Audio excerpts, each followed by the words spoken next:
Hey, folks, I got an update for you in the case of United States v. Cole. That's the January 6th pipe bomber case. The defendant, Brian J. Cole Jr., was arrested on December 4th, and he has been in the Rappahannock Regional Jail ever since. His detention hearing was originally scheduled for, I think it was December 15th or 19th, but his team filed to have that delayed, and the judge agreed. So it's been delayed until December 30th, which is coming up. I believe that's tomorrow or the day after. Yeah, I think it's tomorrow. And ahead of that detention hearing, DOJ has filed a memo arguing that Cole should stay in jail until the conclusion of his trial and his likely conviction. Um, so in their memo, in their filing that argues this, they've included a lot of information that we already had. It's most of it is a restatement of what's in the affidavit that we got back on December 4th when he was arrested. However, there is some new information on it. And in this video, I'd like to go over some of that new information with you, at least briefly. And then after I finish this video, I'm going to record one where I go over the new filing in detail, as well as other filings that came in yesterday, including the addition of more attorneys. I'm going to tell you about who they are. And then there's a motion for discovery. Brian J. Cole has not received a lot of discovery yet because he hasn't really solidified his defense team. He's had some lawyers join who aren't criminal defense attorneys, but now he's added like 3 criminal defense attorneys out of Tennessee. I'm going to talk about that in my next video. Okay, so as far as this one goes, this filing, like I said, it's asking the judge that, hey, we need to keep this guy locked up, and here are all the reasons why. Here's what he did, and here was his plan. And the new information in here is we get this map of Cole's cell phone interactions on the night of January 5th when he went and placed the devices. We also get a better description of the IEDs that he placed, the pipe bombs. And the FBI calls them viable explosive devices. Now, these things, Cole intended for them to go off on the night of January 5th. He set the timers. He told the FBI agents in an interview, he set the timers for 60 minutes and then placed them. He actually placed them. He didn't have both of them with him. He had one in his backpack. He walked over to the DNC, set it for 60 minutes and left it. Went back to his vehicle, got another one, put it in his backpack, walked to the RNC, set it for 60 minutes and left it. Then he got in his car. He went and got carry out from a restaurant in Virginia and went home. And then when he learned later that night that they had not gone off, he said that he was actually kind of relieved. He also said that he placed them at night because he didn't want to hurt anybody.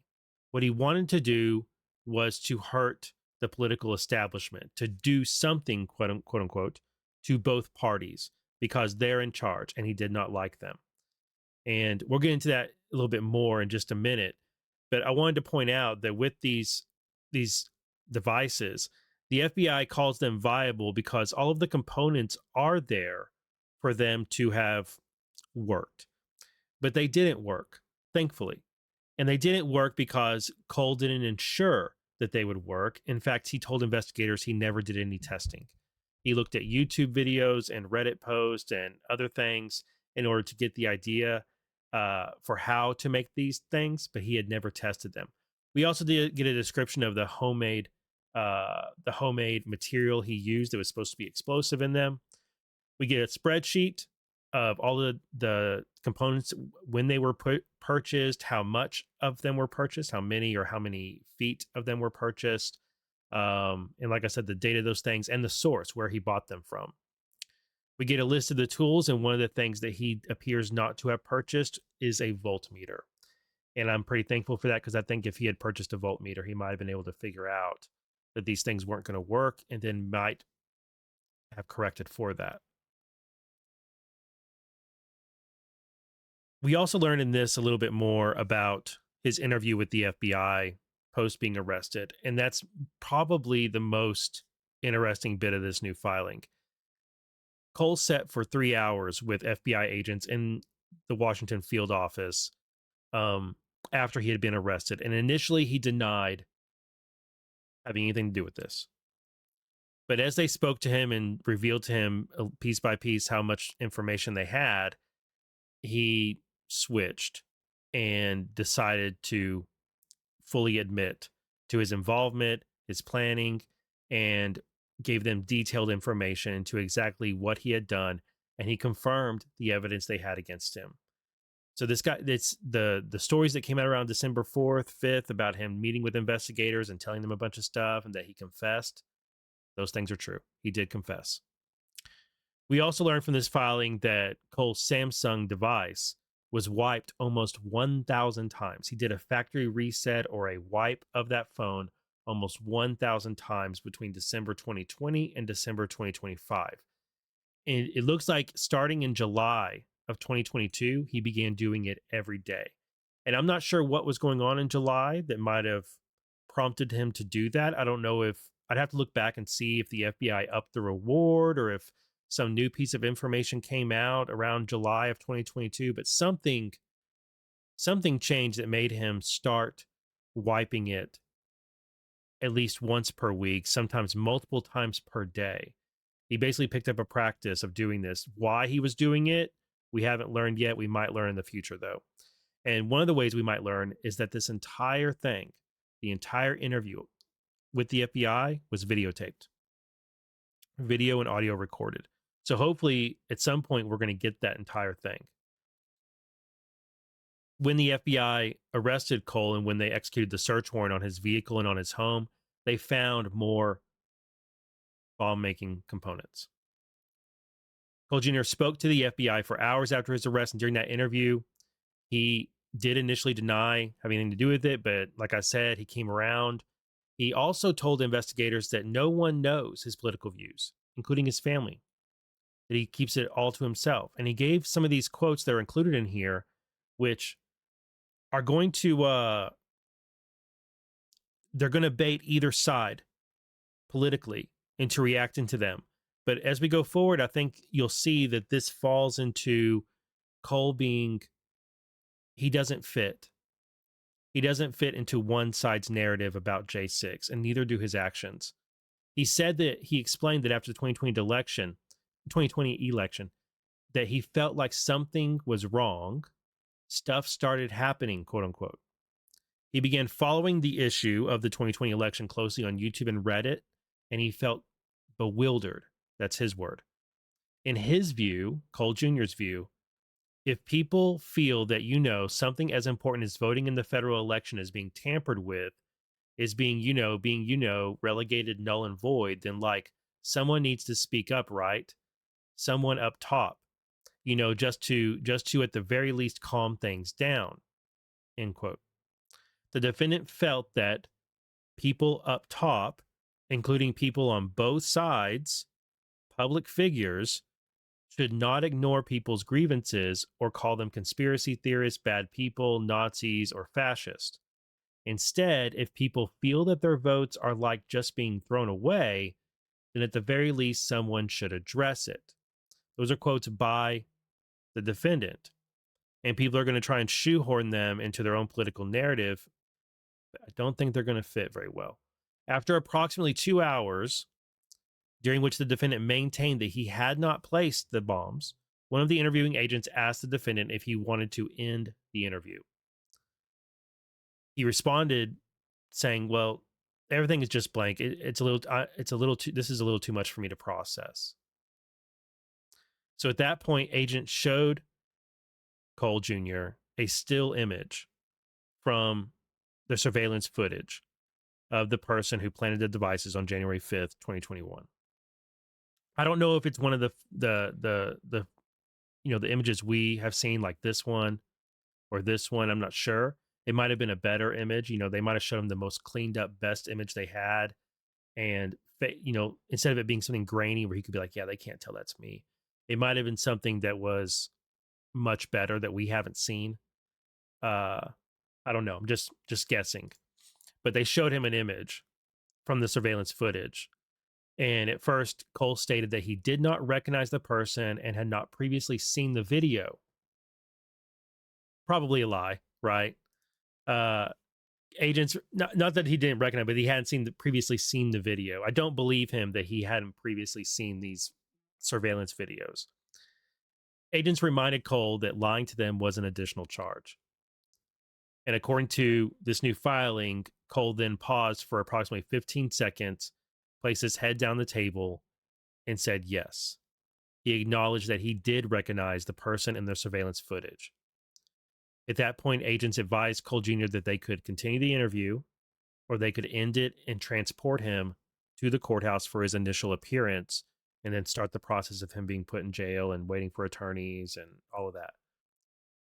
After about 20 minutes of consideration, he asked them to step out. He said he needed a moment to think about it. And after about 20 minutes of consideration, he, quote, expressed his interest in continuing the interview and executed a written waiver to delay his presentment in court to the next day. And over the next approximately 1.5 hours, Cole Jr. walked the interviewing agents in detail through his construction, transportation, and planting of the pipe bombs. Fully confessed. He explained how he made the black powder. He explained that he learned it from video games and YouTube vids, how to build these devices. He said that the kitchen timers were easier to use. That's why he chose them over like an alarm clock or some other sort of device. Now, here's where things are going to get a little bit interesting. And I just want to say one last comment on him talking to interviewing agents.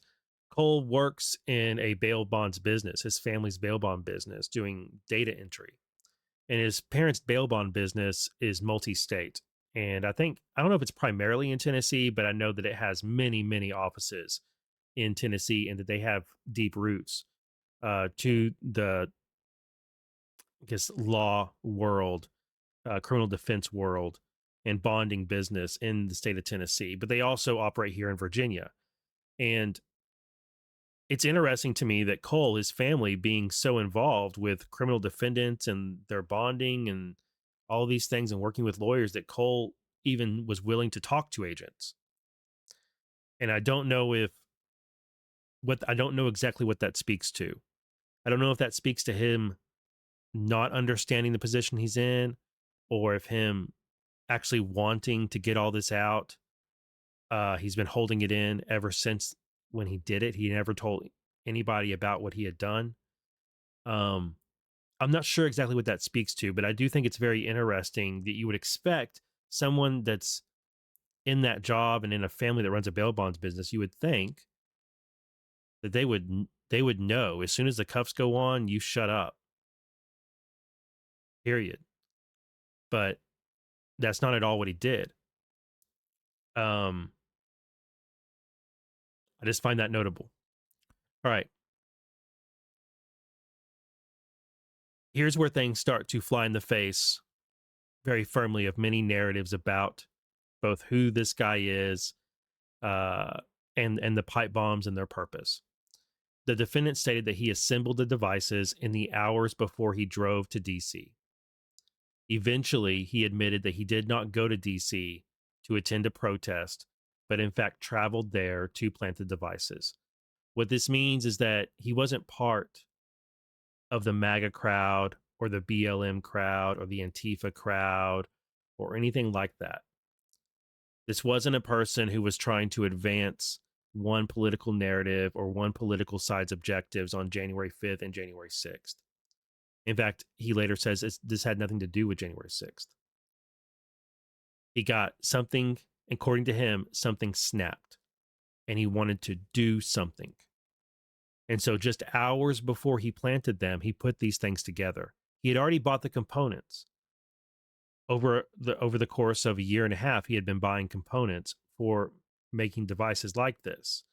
But we don't know if he always intended to make devices with the components he bought.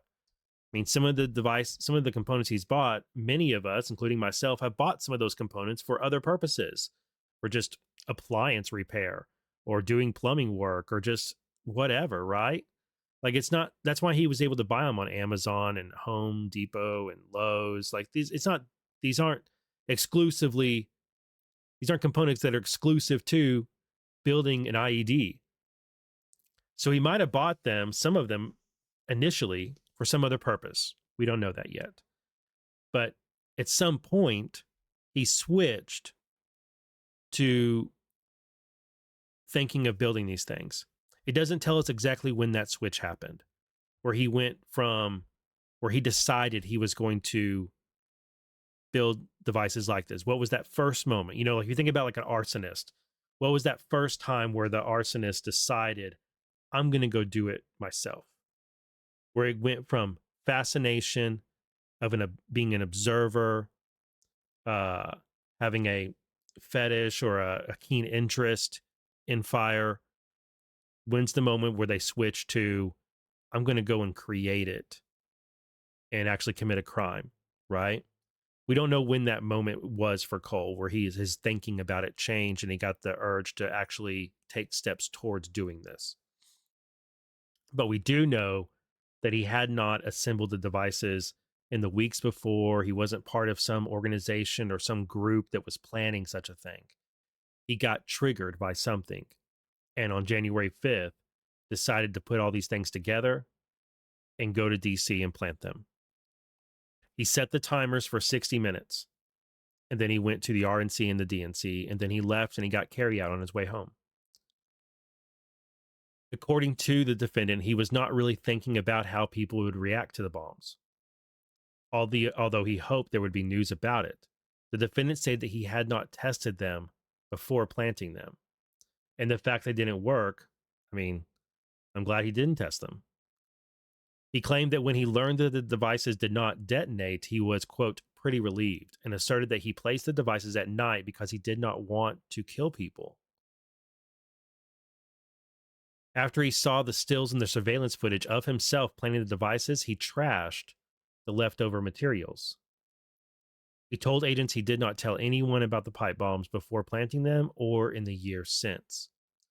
But although he said he never built more devices, he did admit that sometime after he built them and used them, in this case, he purchased breaker sets and conducted another science experiment, he called it, to create potassium chlorate, which is used in bomb making. But he said it was unrelated to bomb making. He was just doing an experiment. And we know from the purchase history that he made purchases after January 5th, 2021. Let's see if any of these, I don't know if they're included in this list. Here they are. All of these were purchased after January 5th, 2021. So it seems like he hadn't completely given up on the idea of making a device that worked. He got panicked and he trashed all of the evidence that he had, all the stuff he had left over. But a couple weeks later, he decided to start making more purchases. So he didn't. That's a key thing for them to mention in this filing as far as the prosecution goes, because they want to show the judge that this guy, he did this thing, he intentionally did it. And then after it didn't work, he decided to take more steps towards doing it again in hopes that it would work, right? So he didn't, it's not like he learned from it or is this one-time thing. Now, as to the motive, why did Brian J. Cole Jr. plant pipe bombs at the RNC and DNC on the night of January 5th, 2021? According to him, something snapped, quote unquote, after, quote, watching everything, just everything getting worse. The defendant wanted to do something to the parties because they were in charge. When asked why he placed the devices at the RNC and DNC, he responded, I don't really like either party at this point. He said the idea to use those devices, to use pipe bombs, came from his interest in history, specifically the Troubles in Ireland. So I'm guessing he means the IRA and all of that. The defendant denied that his actions were directed towards Congress or related to the proceedings scheduled to take place on January 6th. That flies in the face of both sides' political narratives about these pipe bombs. And if you think back, one of the questions we've always had is why? Why were these things placed at both the RNC and DNC? Why were they placed the night before? Why were they using 60-minute kitchen timers when the vote count and what happened on J6, that whole thing went down around lunchtime. None of this makes sense, right? We've always had these questions about how does this tie in? It's because most of us, pretty much everybody's, we've assumed a false premise.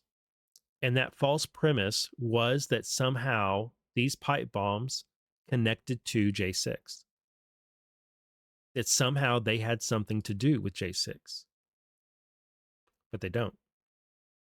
Perhaps the most important takeaway from this new filing is that none of the narratives about the pipe bombs and how they fit into either side's J6 story is correct.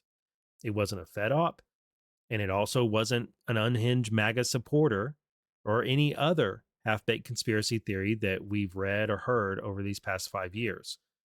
The truth is, the pipe bombs that were planted on the night of January 5th, 2021 by Brian J. Cole Jr. don't fit into the events or the story of January 6th, 2021. They don't have anything to do with one another. Cole Jr. assembled these things in the hours before he planted them after something snapped and he wanted to, quote unquote, do something to the parties because they were in charge. He didn't like either party and he wanted to do something. It had nothing to do with J6. This was an irrational actor committing an irrational act. And it's very natural for all of us to want to connect it to the date of J6 and the events of that date. And both sides for 5 years now have tried to make it fit in a way that supported their own narratives about that day, about who the good and the bad guys were and what happened. But the truth is it doesn't fit because it had nothing to do with that. It had to do with a troubled man committing an irrational act. And I think a lot of people are going to have a hard time accepting that. But that's what the evidence shows. And that's what his own words are. All right, I'm going to do a video next going through the filing page by page, as well as some other filings that happened on this docket over the weekend. I'll see you there.